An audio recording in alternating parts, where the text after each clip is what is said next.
بسم اللہ الرحمن الرحیم، الصلاۃ والسلام علی خاتم النبیین وعلی آلہ وصحبہ اجمعین۔ السلام علیکم ورحمۃ اللہ وبرکاتہ۔ یہ بہت پرانی بات ہے، کچھ ایسی پرانی بات بھی نہیں۔ عمران احمد خان نیازی صاحب جو تھے وہ ایک مقدمے کے سلسلے میں عدالت میں پیش ہوئے، اور وہ مقدمہ تھا جو پی ٹی آئی بلوچستان کے صدر جو کوئٹہ میں قتل کر دیے گئے ان کے بچوں نے فائل کیا تھا، اور اس کے اندر انہوں نے عمران احمد خان نیازی کو قاتل کے طور پہ نامزد کیا ہوا تھا۔ اور عمران احمد خان نیازی صاحب جو تھے وہ اپنا نام اس مقدمے سے نکلوانے اور وہ مقدمہ اپنے خلاف خارج کروانے کے لیے سپریم کورٹ میں پیش ہوئے، تو وہاں پہ ایک رپورٹر سے ان کا ٹاکرا ہو گیا، اور انہوں نے اس رپورٹر نے انہیں کہا خان صاحب آپ پہ یہ قتل کا الزام بھی لگ گیا۔ انہوں نے کہا ہاں۔ انہوں نے کہا جی اس سے پہلے آپ کے اوپر ناجائز بیٹی کا الزام بھی ہے۔ انہوں نے کہا کہ ہاں۔ انہوں نے کہا کہ جی اس کے علاوہ آپ کے اوپر اور بھی دیگر الزامات ہیں، وہ مطلب سارے رمل شمل کا ذکر کر کے اس نے کہا کہ آپ کو مطلب کہ شرم تو آتی ہوگی، اس طرح کے الزامات آپ کے اوپر لگ رہے ہیں۔ وہ درمیان میں اس نے لطیف والی واردات کا بھی ذکر کیا، تو انہوں نے کہا آپ کو شرم تو آتی ہوگی۔ خانے کا اس میں کون سی شرم کی بات ہے؟ وہ اس قبائلی مائنڈ سیٹ کے اندر ہے جس میں جتنی زیادہ خواتین، اور یہ اس کے اندر نہیں ہے، اس کی پوری کلٹ کے اندر، اس کی پوری پارٹی کے اندر ہے کہ یہ خواتین میں بہت مقبول ہے، یا مقبول نہیں ہے، یا مطلب اس نے خواتین کے ساتھ کھایا تو وہ بہت بڑا اعلیٰ قسم کا مرد ہوگا۔ یہ پرانے پریمیٹیو نیچر کے معاشروں کے اندر یہ ایک بڑی فخر کی بات سمجھی جاتی تھی اور سمجھی جا سکتی ہے، ٹھیک ہے، تو سمجھی جاتی ہوگی، لیکن وہ اس کے اوپر بڑا فخر بھی کرتے ہیں، وہ بھی اور ان کے فالورز بھی، اور خاص طور پہ ان کے میاں والی کے جو فالورز ہیں یا جو ووٹرز ہیں وہ اس بات کے اوپر بڑا فخر کرتے ہیں۔ کلا مرد تے عینیاں جنانیاں، وہ میرا مطلب ہے سوشل میڈیا کے اوپر بہت کچھ پڑا ہوا ہے جہاں پہ وہ یہ گنتے ہیں کہ ان کا ایک جو دستخط شدہ بیٹ جو ہے وہ کروڑوں ارب ڈالر کا بکتا ہے، اور یہ بھی کہتے ہیں ان بیچاروں کو کروڑوں ارب ڈالر کا اندازہ نہیں، یا وہ یہ کہتے ہیں کہ جناب ان کا جو شرٹ جس پہ وہ سائن کر رہے ہیں وہ 40 کروڑ ڈالر کی ہو جاتی ہے۔ 40 کروڑ ڈالر ماما 120 ارب روپے ہوں جی، ٹھیک ہے، ہاں اتنی ورتھ ٹوٹل اس کی اور اس میں پورے خاندان کی نہیں ہوگی اس وقت، ٹھیک ہے، شاید ہو گئے بھی، مطلب ان کی ذاتی طور پہ اتنی ورتھ نہیں ہوگی، لیکن وہ کہتے ہیں ایک شرٹ کے اوپر دستخط کر دیں تو 40 کروڑ ڈالر کی شرٹ بک جاتی ہے۔ تو وہ اس مائنڈ سیٹ سے جب آپ آئیں گے تو آپ کو بات سمجھ آ جائے گی کہ یہ بندہ سوچتا کیا ہے۔ وہی جرنلسٹ جو ہے جی وہ آج ان کی ہمشیرہ سے ایک سوال کرتا ہے، آج نہیں کل کیا تھا انہوں نے، کہ جناب یہ جو آپ نے امریکہ کے اندر جائیدادیں بیچی ہیں، 17 لاکھ ڈالر کی ایک بلڈنگ جس کے اندر 4 فلیٹ تھے اور 4 میں سے 3 محترمہ کے تھے، اور اس کی مالیت 17 ملین ڈالر تھی، ٹھیک ہے، 17 ملین ڈالر ہونی چاہیے، یہ 17 لاکھ ڈالر ہونی چاہیے، میرے خیال 17 لاکھ ڈالر ہونی چاہیے، 1.7 ملین ڈالر۔ مطلب جو بات دماغ میں فٹ نہیں بیٹھ رہی، وہ ہم کوئی یوتھروں کی طرح جہالت پھیلانے تھوڑی بیٹھے۔ 17 لاکھ ڈالر کی ہوگی، اچھا جی 17 لاکھ ڈالر کی ہوگی تو اس میں سے کچھ حصہ ان کا بھی ہوگا۔ یہ 17 لاکھ ڈالر والی جو 1.7 ملین ڈالر، 1.2 ملین ڈالر کی، اور وہ جلدی میں بیچی گئی، اور اس میں 14 لاکھ ڈالر کی بیچ دی گئی، 3 لاکھ ڈالر کم قیمت میں، مارکیٹ ویلیو سے جو کم قیمت ہے اس پہ بیچ دی گئی، اور پھر وہ پیسے جو ہیں وہ غیر معروف اسپینش بینکوں کے ذریعے یو کے ٹرانسفر کر دیے گئے۔ تو انہوں نے کہا کہ آپ یہ جو جائیداد ہے اس کا آپ کہیں کوئی سورس بتانا پسند کریں گی؟ محترمہ نے ان کو جھاڑ دیا۔ اچھا طیب بلوچ چونکہ کھردرے لہجے کا آدمی ہے اور مطلب کہ تھوڑا سا اس میں سرائکی رنگ بھی ہے، تو اس کا بات سخت لگتی ہے، تو انہوں نے کہا کہ جی آپ جو ہے وہ سخت بات کر رہے ہیں۔ حالانکہ یہی بات محترمہ نے راجہ عاطف ذوالفقار اسلام آباد کے بہت سینئر جرنلسٹوں میں آپ کا شمار ہوتا ہے اور کورٹ بھی کور کرتے رہے ہیں، انہوں نے محترمہ سے اسی نشست کے اندر، اسی میٹنگ کے اندر آگے آ کے پوچھی کہ محترمہ پھر وہ امریکہ والی جائیدادیں کیوں بیچی ہیں آپ نے؟ اچھا اب راجہ عاطف ذوالفقار پوپلا سا آدمی ہے اور انتہائی نرم اور میٹھی زبان ہے.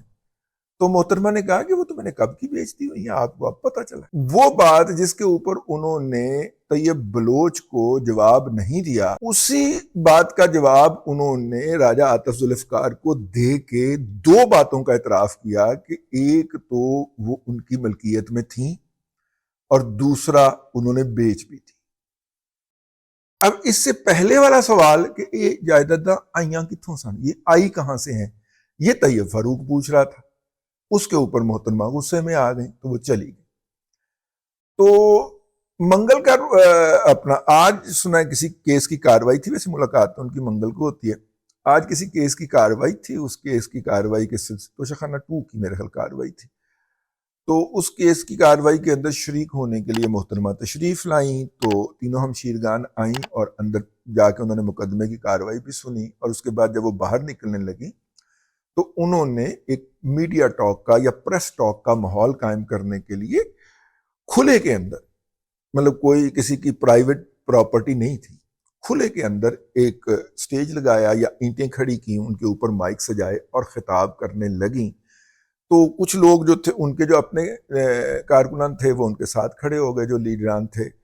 اور یہ جو جرنلسٹ تھے یہ سامنے بیٹھ گئے زمین کے اوپر.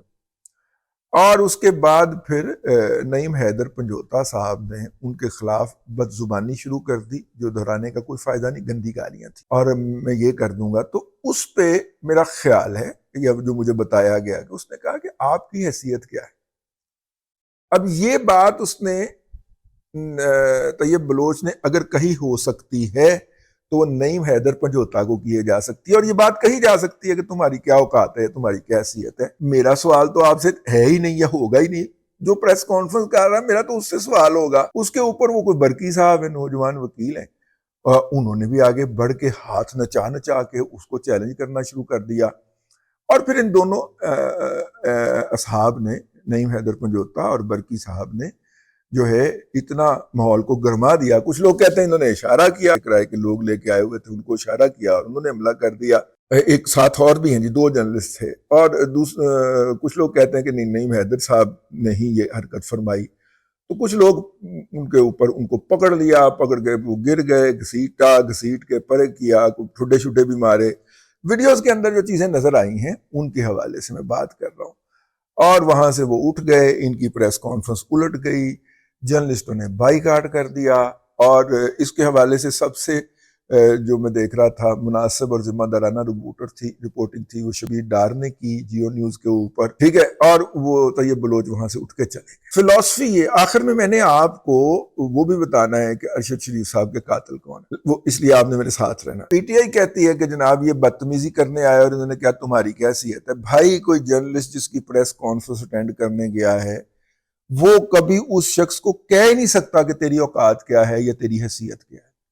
اس نے تو ان کو کہا ہے جو اس پریس کانفرنس میں کھڑے ہو کے اس کو گالیاں دے رہے ہیں یا دھمکیاں دے رہے ہیں. اور وہ کہتے ہیں کہ جناب وہاں پہ اس نے بدتمیزی کی. محترمہ سے اس نے بدتمیزی نہیں کی. پوری پریس کانفرنس ہم نے مختلف کیمروں سے مختلف اینگل سے دیکھی ہے.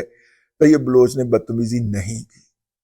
اب اگر آپ یہ کہنا چاہ رہے ہیں کہ سی سی ٹی وی فوٹیج دکھائی جائے نا، پریس کانفرنس کی سرکاری کیمرے والی سی سی ٹی وی فوٹیج دکھائی دے، پتہ نہیں ہوتا سرکاری کیمرہ لگا بھی ہوا کہ نہیں لگا ہے. لیکن پی ٹی آئی کسی بھی جگہ پہ کوئی بھی بات کر سکتی، ٹھیک ہے نا. آپ ان سے نامعقول سے نامعقول بات کی توقع کر سکتے، تو لہٰذا وہ کہہ سکتے ہیں کہ سی سی ٹی وی فوٹیج دکھائی جائے، ورنہ ہم تو یہی کہیں گے کہ بدتمیزی ہوئی ہے. تو خیر طیب بلوچ وہاں سے اٹھے اور ان کا موبائل بند ہو گیا. پھر وہ ہم نے پتہ کرایا تو وہ جا کے وہاں پہ انہوں نے مقدمہ درج کروا دیا، اپنا نامزد کیا. اس میں کچھ لوگوں کو چونکہ ایف آئی آر کی کاپی ابھی سرکولیٹ کر رہی ہے اور وہ جو اوپر سرکولیٹ کر رہی ہوتی ہے وہ میرے سے پڑھی ہی نہیں جاتی ہے، اینک لا کے بھی نہیں پڑھی جاتی. تو لہٰذا آپ اس حوالے سے میری معذرت قبول کریں. اور انہوں نے جناب مقدمہ درج کروا دیا ہے باقاعدہ جا کے تھانے کے اندر تشدد کا، اور تشدد ان پہ ہوا ہے، سارا ویڈیو پہ نظر آ رہا ہے. اور جتنے بھی کیمرے تھے وہاں پہ سامنے ان کی ویڈیو ریکارڈ کی ہے. اس کے بعد پھر یہ حملہ پلان اس طرح بھی لگتا ہے کہ اس کے ٹھیک 2 منٹ کے بعد لاہور کے کچھ یوتھڑ صحافی جو ہیں وہ فوری طور پہ انہوں نے پوسٹیں ڈالی کہ ہمیں وہاں پہ موجود لوگوں نے بتایا کہ اس نے یہ بدتمیزی کی. جس وقت یہ واقعہ ہو رہا تھا میں کسی پروگرام کی ریکارڈنگ میں تھا, تو میں نے ان سے کہا کہ اس پہ ڈسکشن کر لیں, تھوڑی دیر کے بعد یہ ٹاک آف دا ٹاؤن ہو جانی ہے. خیر انہوں نے نہیں کی, لیکن جیسے ہی پروگرام ریکارڈ کر کے باہر نکلے تھے حالات مچ چکی ہوئی تھی. اور راولپنڈی اسلام آباد یونین آف جرنلسٹ اور راولپنڈی یونین آف جرنلسٹ اور اسلام آباد یونین آف جرنلسٹ دونوں نے اس کی شدید مذمت بھی کی ہے.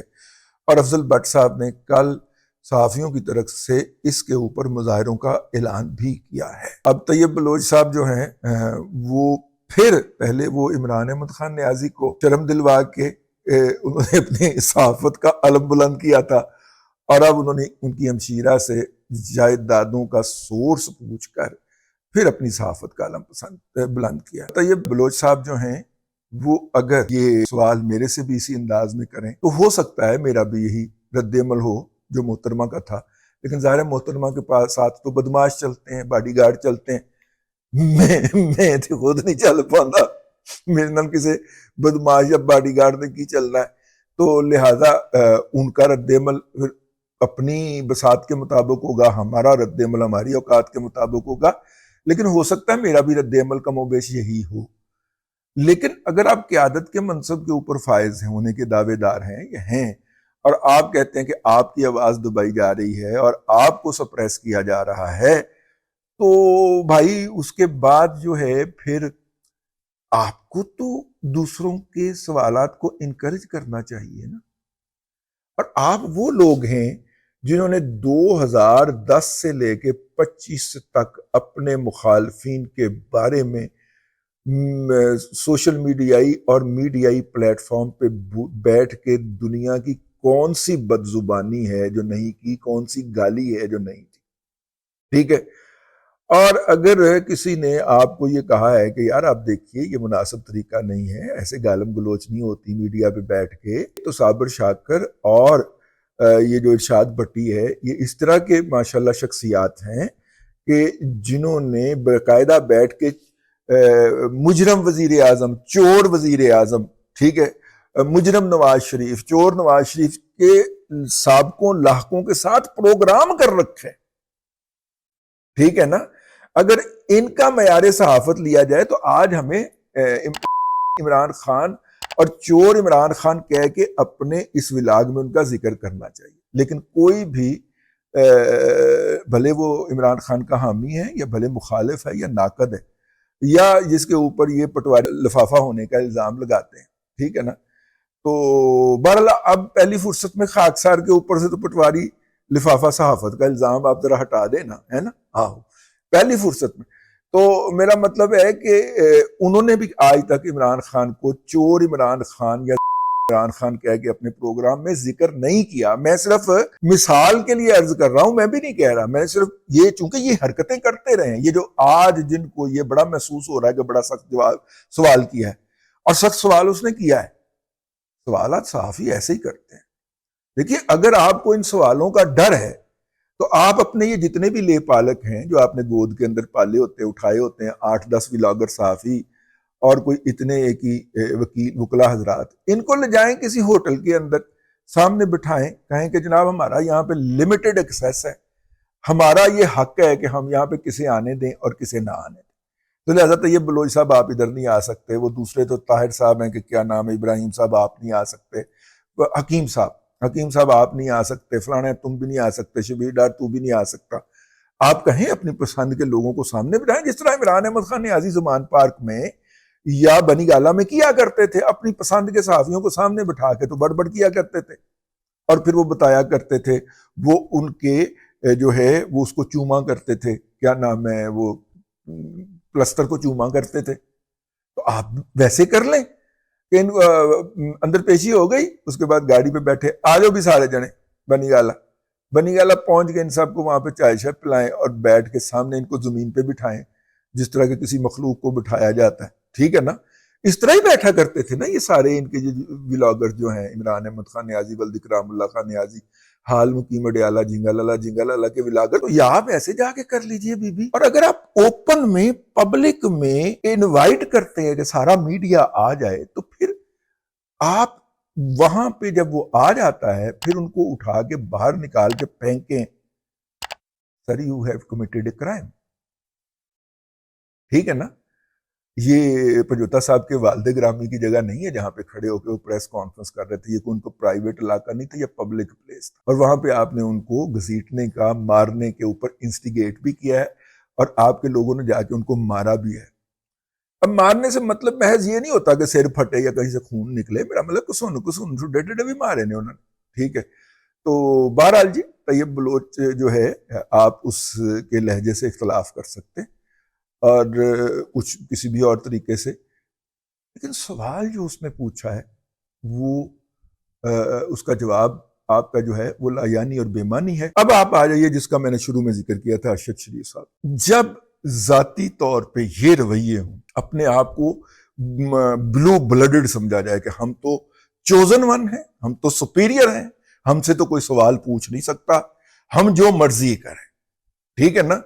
جب اپنے آپ کو یہ پوچھا جائے اور اس کے بعد ارشد شریف آپ کی اور آپ کی حکومت کے خلاف اوپر تلے اے آر وائی پہ بیٹھ کے، جو کہ مین ہب ہے، جو مین پلر ہے پی ٹی آئی کی پوری پالیٹکس کا مین پلر جو ہے وہ اے آر وائی ہے، وہاں پہ بیٹھ کے مسلسل 2 یا 3 دن گھنٹے گھنٹے کے پروگرام پھڑکا دے آپ کے خلاف، تو پھر آپ کو یہ جاننے کے لیے یا یہ فیصلہ کرنے کے لیے کوئی سیکنڈ تھاٹ کی ضرورت نہیں ہوتی کہ ارشد شریف کے قاتل کون ہے. اب تک کے لیے اتنا ہی. اگلے ولاگ میں پھر حاضری ہوتی ہے. اللہ تبارک و تعالیٰ آپ کو آسانیاں عطا کرے اور آسانیاں خلق خدا میں تقسیم کرنے کی توفیق عطا کرے.